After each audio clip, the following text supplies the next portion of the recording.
When Prince Harry recently made an unexpected trip to Ukraine, the initial reaction among locals was curiosity, even hope. After all, a high-profile figure visiting a war-torn country might bring not just attention, but real support.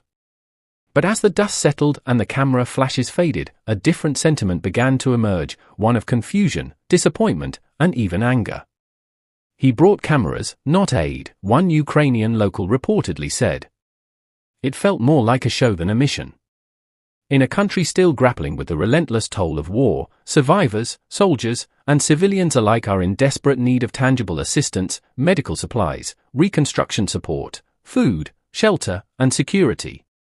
What they received instead, critics claim, was Prince Harry posing for the cameras, accompanied by a polished media crew and vague messaging about solidarity and peace.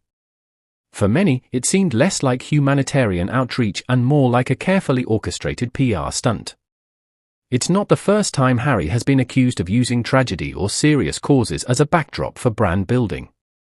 Ever since stepping away from his royal duties in 2020, he and Meghan Markle have taken a new direction, one steeped in global celebrity culture, strategic media exposure, and a steady stream of partnerships with entertainment giants like Netflix and Spotify. While they often speak about compassion, mental health, and justice, critics argue that their actions frequently fall flat, clouded by contradiction and self-interest. Harry's Ukraine visit, rather than enhancing his image, has fueled fresh controversy. Videos circulating on social media show the Duke of Sussex touring devastated neighborhoods and chatting with officials, but never quite engaging on a practical level. Observers noted the polished camera work, the tailored outfits, and the unmistakable presence of a documentary-style production team. Locals questioned whether the visit was designed less for impact on the ground, and more for content creation, a future Netflix segment, perhaps, or a glossy clip to bolster the Sussex brand as global humanitarians. It was all flash. No food, no medical kits, not even a generator, said one relief worker on the scene. "We thought he might be bringing something, donations, partnerships, funding. But it was just words and cameras." To critics, this episode epitomizes the post-royal Prince Harry, a man once respected for his military service and charitable work through the Invictus Games, now seemingly lost in the trappings of celebrity advocacy. Unlike traditional humanitarian missions that prioritize discretion, logistics, and assistance, Harry's visit appeared to check off the boxes of modern influencer culture, image, exposure, narrative.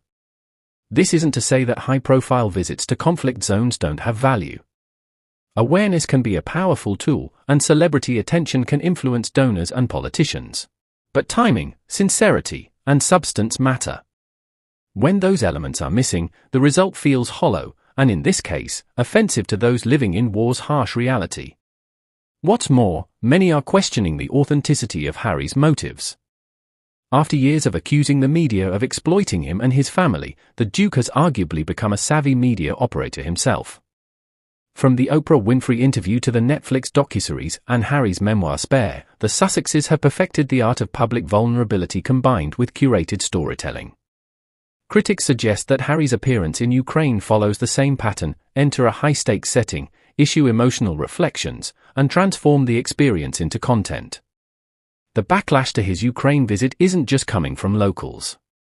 Global observers, war correspondents, and humanitarian experts have weighed in, expressing frustration that celebrities increasingly use crisis zones as platforms for self-promotion.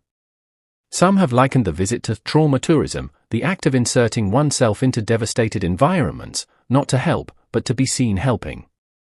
It's a damning indictment, especially for someone who has spent years asking for privacy, respect, and a break from media spectacle.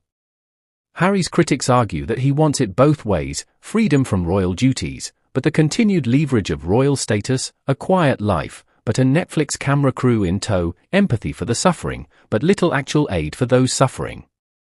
The lack of coordination with local NGOs and aid groups has also raised eyebrows.